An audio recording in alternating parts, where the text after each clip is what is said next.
La forme traditionnelle de la demande de l'Esprit est d'invoquer le Père par le Christ notre Seigneur pour qu'il nous donne l'Esprit consolateur. Jésus insiste sur cette demande en son nom au moment même où il promet le don de l'Esprit de vérité. Mais la prière la plus simple et la plus directe et aussi la plus traditionnelle, c'est « Viens, Esprit Saint ». Ces mots sont tirés du catéchisme de l'Église catholique numéro 2671 et c'est sur ce que je vous souhaite, amis téléspectateurs, la bienvenue à Dies Domini, loué soit Jésus-Christ.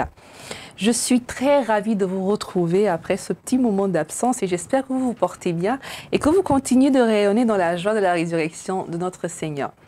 Nous sommes au 6e dimanche de Pâques et en ce dimanche, l'Église nous invite à méditer l'Évangile selon Saint Jean au chapitre 14, de verset 23 au verset 29. Et pour les commentaires de ce jour, je reçois le Père Francis Zonera, qui n'est plus à présenter. Bonjour mon Père. Bonjour Sylvie. Vous allez bien? Je vais très bien. Je vais bien aussi, par la grâce de Dieu. Alors mon Père, je vous invite à nous lire l'évangile de ce 6e dimanche de Pâques et juste après, nous enchaînons avec les questions. Évangile de Jésus-Christ selon Saint Jean, chapitre 14, les versets 23 à 29. En ce temps-là, Jésus disait à ses disciples, « Si quelqu'un m'aime, il gardera ma parole. Mon Père l'aimera, nous viendrons vers lui et chez lui nous ferons une demeure. Celui qui ne m'aime pas ne garde pas mes paroles. Or, la parole que vous entendez n'est pas de moi, elle est du Père qui m'a envoyé. Je vous parle ainsi, tant que je demeure avec vous. Mais le défenseur, l'Esprit Saint que le Père enverra en mon nom, lui vous enseignera tout et il vous fera souvenir de tout ce que je vous ai dit. Je vous laisse la paix, je vous donne ma paix. Ce n'est pas à la manière du monde que je vous la donne, que votre cœur ne soit pas bouleversé ni effrayé.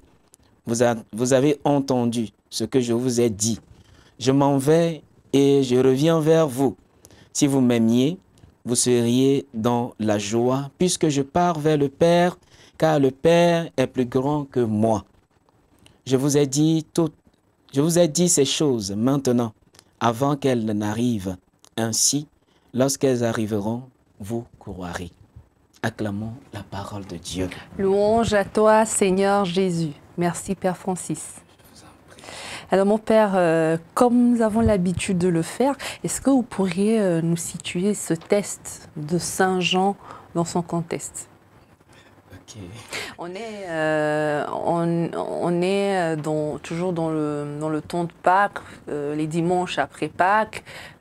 Juste après Pâques, on a eu à lire des passages qui avaient trait à la résurrection du Christ. Et là, aujourd'hui, le texte qu'on lit n'a rien à voir avec la résurrection. Alors, est-ce que vous pourrez nous le situer dans son contexte? D'accord, merci. Merci pour la question. N'oublions pas que nous sommes au 14e chapitre de l'Évangile selon Saint Jean. Et pour situer un texte dans son contexte, j'aime beaucoup partir de la structuration, tel que les spécialistes ont structuré le texte pour mieux comprendre le contenu qui nous est présenté à méditer. Et en structurant cet évangile, selon Saint Jean bien sûr, les spécialistes ont détecté ou bien ont fait ressortir 3 points. Le premier point, c'est aborde les signes. On a intitulé le livre des signes. Donc vous allez voir les signes. Jésus a transformé le vin et l'eau en vin, ainsi de suite. Il a guéri, il a donné la vue, ainsi de suite. Il a même ressuscité Lazare qui était mort. Et le deuxième point, c'est le livre de la gloire, qui part du chapitre 13, verset 1er, jusqu'au chapitre 20, verset 31 par là. Et le troisième point, c'est l'épilogue, c'est-à-dire la fin. Dans le premier point, on a le prologue et le livre des signes, en quelque sorte. Et pourquoi je fais tout ce détour-là? Nous nous situons aujourd'hui dans le livre de la gloire. Dans le livre de la gloire. Et dans ce livre de la gloire, il y a 3 grands mouvements. le premier mouvement qui rend gloire à Jésus, c'est que Jésus donne les dernières révélations de sa personne aux disciples. Et le deuxième moment relate la passion, mort et résurrection du Christ. Tout ça là rend gloire à Jésus. Et tel que vous venez de le dire, on a après le temps, enfin, le début du temps pascal, on nous a relaté ou bien on nous a donné en méditation les passages qui font référence à la résurrection. Et aujourd'hui, on nous donne un passage qui nous parle d'autre chose. Mais c'est pour dire que même ce passage révèle la gloire. Or, la résurrection, c'est la manifestation de la gloire du Christ. Et le chapitre 14, dans ce chapitre-là, avant ce chapitre, le Christ a déjà commencé son discours, le discours du dernier adieu. Donc, avant de mourir, on donne le Saint-Testament. Ou bien, on console les cœurs. Et dans ce chapitre 14, le Seigneur, dans la première partie, console ses disciples. Et il les réconforte. Et dans la deuxième partie, il promet l'Esprit Saint. Et nous nous situons dans cette deuxième partie de la promesse de l'Esprit Saint. Mais ce n'est pas fini. Le passage que nous avons en méditation pour ce dimanche est un passage qui est présenté comme la réponse de Jésus à la question fondamentale que lui avait posée Jude, qui est différent de Judas Iscariote, parce que le texte l'a bien précisé, Jude qui n'est pas Judas Iscariote. Et Judas a posé la question à Jésus le chapitre 14, verset 22. Il lui a dit, Seigneur, comment se fait-il que tu aies à te manifester à nous et non pas au monde? C'est la question de Jude. Et le passage que nous avons en méditation, le passage de l'évangile que nous avons en méditation pour ce dimanche, est la réponse de Jésus à Jude. Donc c'est ce que je peux dire globalement. Pour le contexte de ce test. Oui. D'accord, merci beaucoup mon père. Alors je vais lire quelques passages de ce test pour qu'on puisse avoir plus d'éclaircissement. Alors on a pour habitude de dire que l'évangile de Saint Jean est tellement profond et qu'il faut faire très attention pour pouvoir cerner la compréhension de chaque mot. Il y a des détails, donc bon voilà. Des aberrations, c'est ça. Il y a des choses, quand on les lit, on se dit qu'est-ce qu'il veut dire. Voilà. Alors le texte nous dit, si quelqu'un m'aime, il gardera ma parole. Mon Père l'aimera. Nous viendrons vers lui et chez lui, nous ferons une demeure. Alors, vous venez de dire que c'est tout le passage, c'était une réponse de Jésus à Jude. Mais ce petit passage, qu'est-ce que Jésus veut dire concrètement? Si quelqu'un m'aime, il gardera ma parole.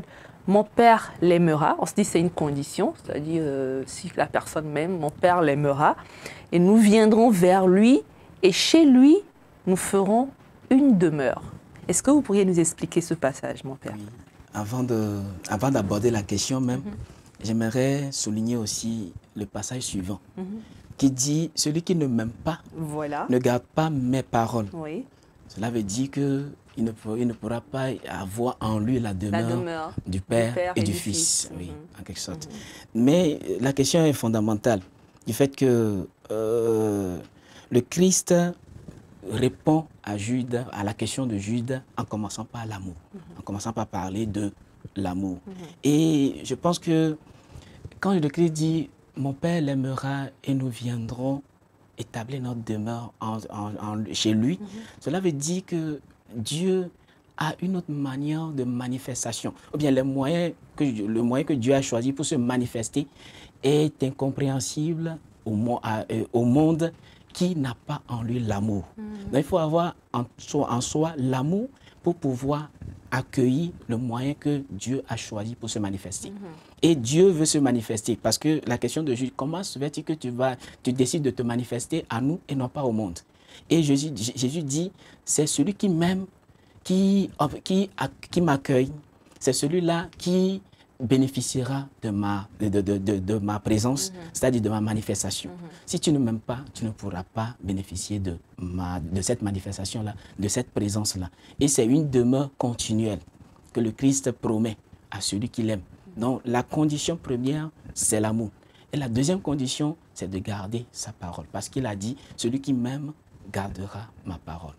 Merci mon Père. Je continue avec un autre passage où le texte nous dit « Je vous parle ainsi tant que je demeure avec vous, mais le défenseur, l'Esprit Saint que le Père enverra en mon nom, lui vous enseignera tout et il vous fera souvenir de tout ce que je vous ai dit. » Alors, mon Père, pourquoi le Seigneur qualifie-t-il l'Esprit Saint de défenseur?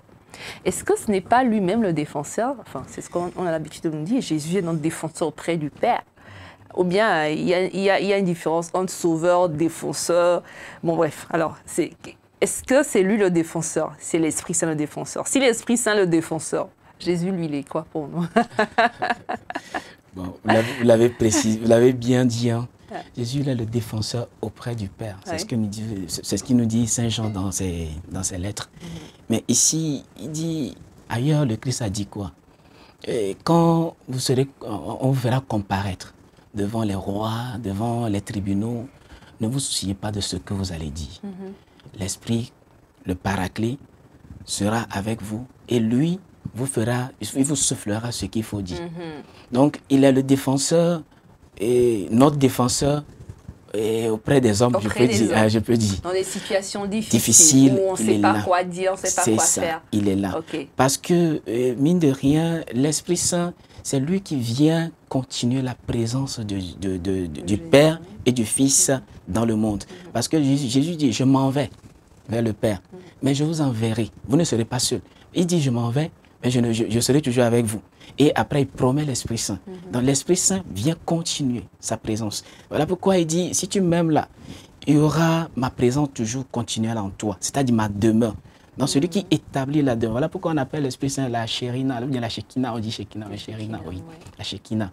Donc, la demeure de Dieu est en nous, quoi. Donc, il vient perpétuer cela. Oui. Donc, l'Esprit Saint, il nous défend lorsque les gens de ce monde veulent nous contrarier, veulent nous mettre dans des difficultés. Il est là, il nous console, il nous défend. Il a tous les attributs, l'Esprit Saint, oui. Il a tous les attributs. Mais n'oublions pas que le Père est Dieu, le Fils est Dieu, l'Esprit est Dieu. Ils sont tous Dieu. Chacun a une fonction particulière, une mission particulière, mais ils sont tous Dieu. Et des fois, ça nous embrouille, cette histoire. Oui, c'est la question de la Trinité, c'est le mystère. C'est le mystère. Ouais. C'est le mystère. Mais chacun a son rôle à jouer. Donc, le Père, il est celui qui crée. Le Fils, il est celui qui sauve. Et l'Esprit, il est celui qui nous met dans l'amour. Il est avec nous continuellement. Voilà pourquoi le Christ dit quoi? Il vous enseignera, il vous rappellera tout ce que je vous ai enseigné. Donc, c'est comme si l'Esprit vient actualiser dans nos têtes, dans nos cœurs, et bien, il vient réveiller en nous ce que Jésus a déjà semé comme enseignement, comme message. Donc, la condition pour avoir l'Esprit, c'est de garder les paroles que Jésus nous enseigne, enfin, de ce qu'il a dit. Bon, tu gardes les paroles. Il y a plusieurs mouvements, il y a tout un mouvement. Il faut aimer. Il faut aimer. La condition, c'est d'aimer. D'accord. Bien, accepter Dieu, accepter le Fils. Et ce qui confirme cet amour-là, c'est la garde de la parole. On garde sa parole, et cela parce qu'il dit, quand tu aimes quelqu'un, tu fais ce que tu prends soin de ce que cette personne t'a donné. Donc, en prenant soin de cela, l'Esprit vient nous aider à rester fidèles. Dans son rôle, il vient nous aider à rester fidèles à ce que nous avons déjà reçu et il nous aide à comprendre encore davantage ce que nous avons déjà reçu. D'accord. Donc, mon Père, aujourd'hui, en tant que chrétien, si on n'a pas l'Esprit Saint, si on ne garde pas les paroles du Seigneur, mais souvent, on nous demande d'appeler l'Esprit Saint quand on aura besoin de lui. Cet esprit qui nous fortifie, cet esprit qui nous éclaire, cet esprit qui nous guide. Et on nous demande souvent de faire appel à lui et il sera avec nous.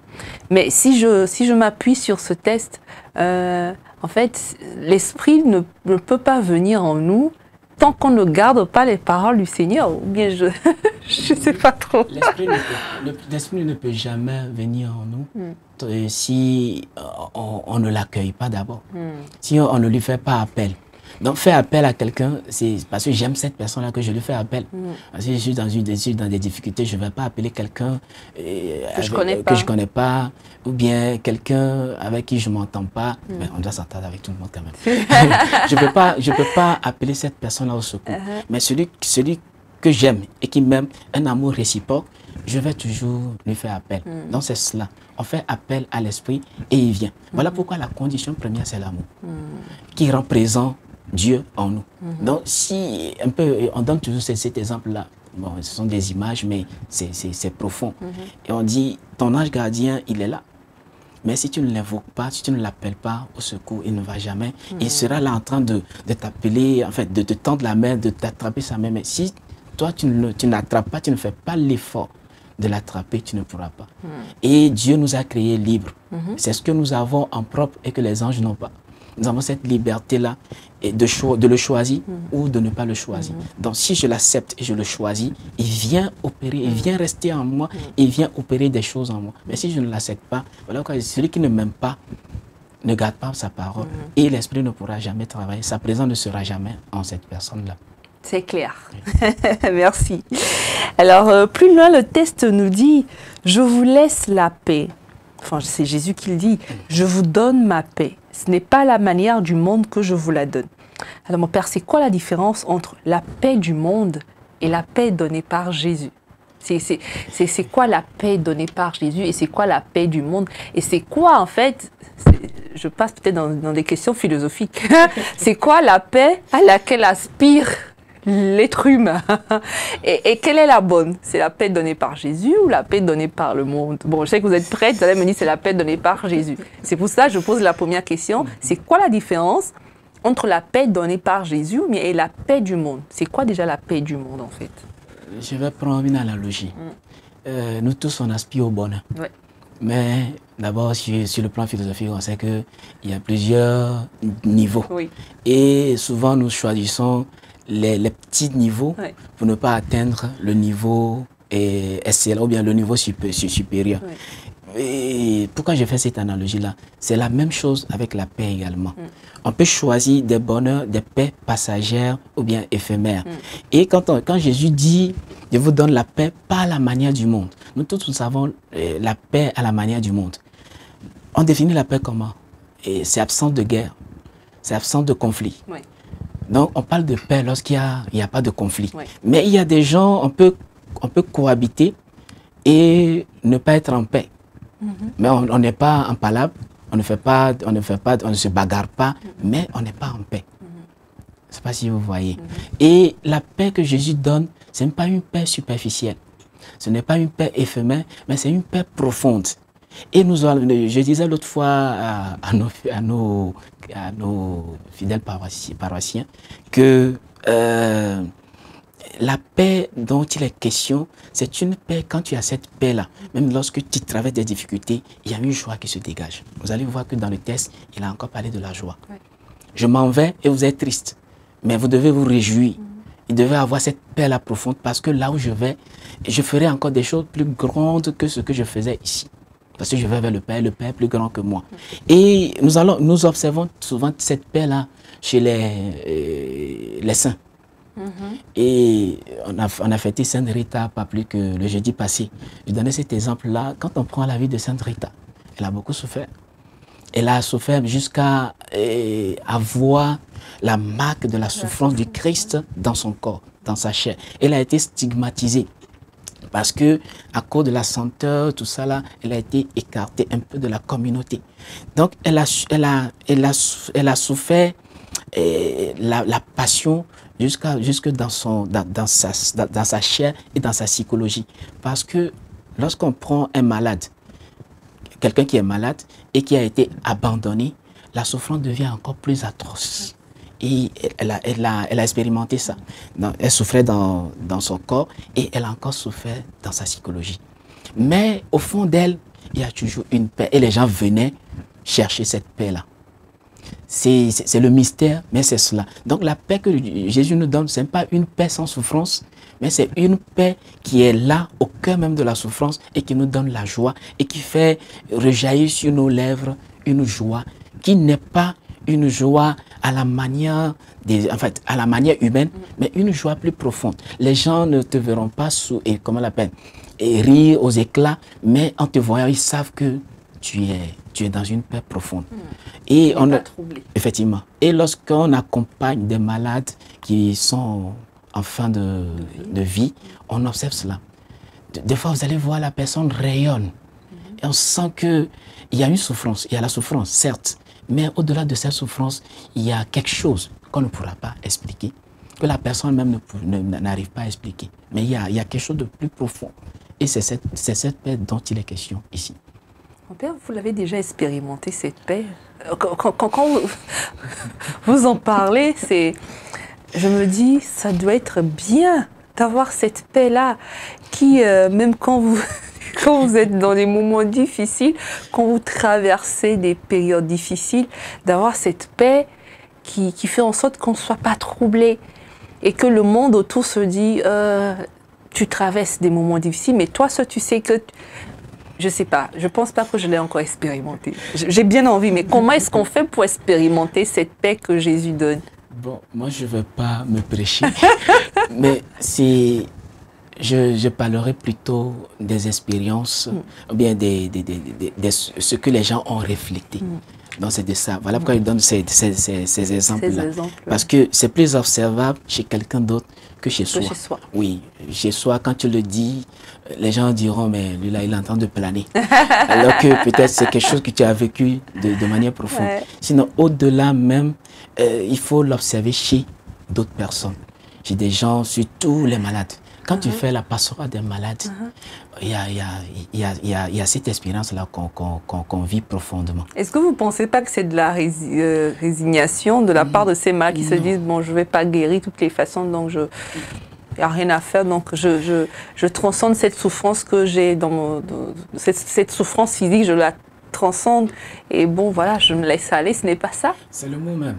Il y a on transcende, mais ce n'est pas une résignation. Ou bien, comment on l'appelle, on pense que son sort, c'est son sort et on se laisse aller. Non, ce n'est pas ça. C'est plus que ça.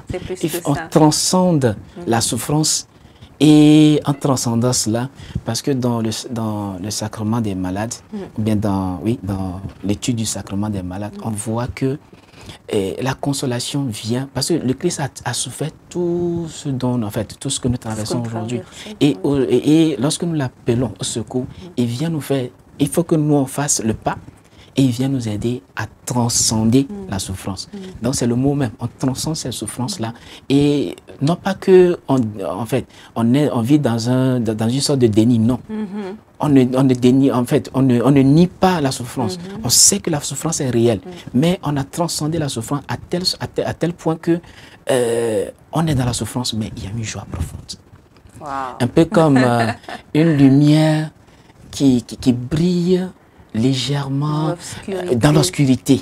Et on s'accroche à ça. Effectivement. Je ne sais pas comment qualifier ça, mais quand vous en parlez, on a envie d'expérimenter ça. Moi, j'ai envie d'expérimenter ça. Mais bon, Seigneur, je ne veux pas expérimenter la souffrance et puis, non. C'est une grâce à demander. Oui, franchement, expérimenter cette paix profonde, ça doit être extraordinaire. Oui, et d'abord, avant de pouvoir transcender cette souffrance, il faut accepter.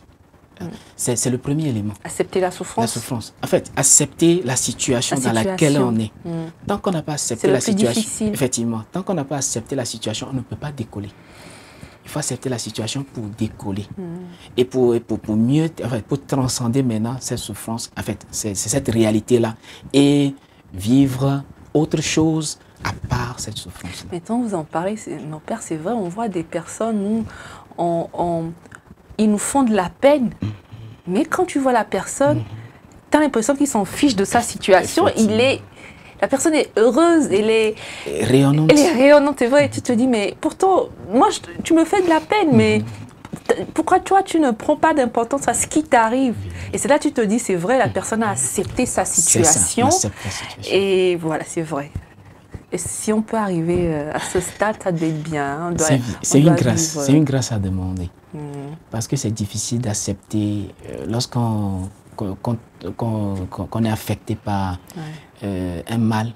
C'est difficile de l'accepter. Donc, tant que ça n'a pas été accepté, on ne peut pas décoller. Il faut que ça soit accepté pour que le décollage soit fait. Merci beaucoup, mon père. Alors, je voudrais qu'on fasse un petit résumé de l'évangile de ce dimanche. Quel est le message principal, le message phare que veut nous faire passer cet évangile du 6e dimanche de Pâques? Et comme je l'avais déjà ébauché, c'est une réponse de Jésus à la question de Jude. Et en fait, Jésus montre pourquoi sa manifestation ne pourra pas atteindre le monde. Le monde selon Saint Jean, hein. Le monde, c'est cette masse-là qui ne croit pas, cette masse-là qui n'accepte pas le Christ, mais qui attend un Messie triomphateur, bien un Messie puissant, un Messie qui viendra avec un Messie armé, musclé. Et nous aussi, nous sommes dans cette mentalité-là. On en viendra. Mais aujourd'hui, le Christ veut faire comprendre que la manière dont c'est Dieu qui choisit le moyen par lequel il veut se manifester. Non, ce n'est pas nous les hommes qui devons choisir, imposer à Dieu de se manifester comme nous voulons. Donc le premier, et le Christ fait comprendre que Dieu a choisi la voie de l'amour pour se manifester. Voilà pourquoi il dit, si vous m'aimiez, vous garderez ma parole et mon Père et moi viendrons vers vous et établirons notre demeure chez vous. Donc la présence. Donc la manifestation, c'est la présence. Et nous allons voir que dans cet extrait de l'Évangile, il y a 3 mots clés qui ont retenu mon attention. Il y a l'amour, il y a l'Esprit Saint et il y a la foi, c'est-à-dire vous croirez à la fin. Donc c'est un peu comme au début il y a l'amour, au milieu il y a l'Esprit et à la fin il y a la foi. Donc l'amour est ce qui rend présent le Christ. Ou bien le Dieu. Et celui qui continue cette présence-là dans le monde actuellement, c'est l'Esprit Saint qui est là. Mais pour bénéficier pleinement de tout cela, il faut avoir la foi. Donc c'est très important. Donc sans la foi, on ne peut pas se mettre en mouvement. Donc il faut d'abord avoir la foi. Et quand il a dit, je vous dis tout cela, afin que lorsque ce que j'ai dit arrivera, que vous croyez. Donc c'est très important. Donc c'est la foi qui nous permet de toujours voir la présence, cette présence, ou bien cette absence présente de Dieu au cœur même des souffrances, lorsque nous traverserons les souffrances. Oui. Donc c'est un peu ce que j'aimerais dire. Merci beaucoup, Père Francis. Merci pour vos commentaires sur cet évangile du 6e dimanche de Pâques. Merci infiniment à vous et on espère vous retrouver prochainement. Et bon retour. Si Dieu le veut. Si Dieu le veut pas là. Dieu le voudra. Par sa grâce.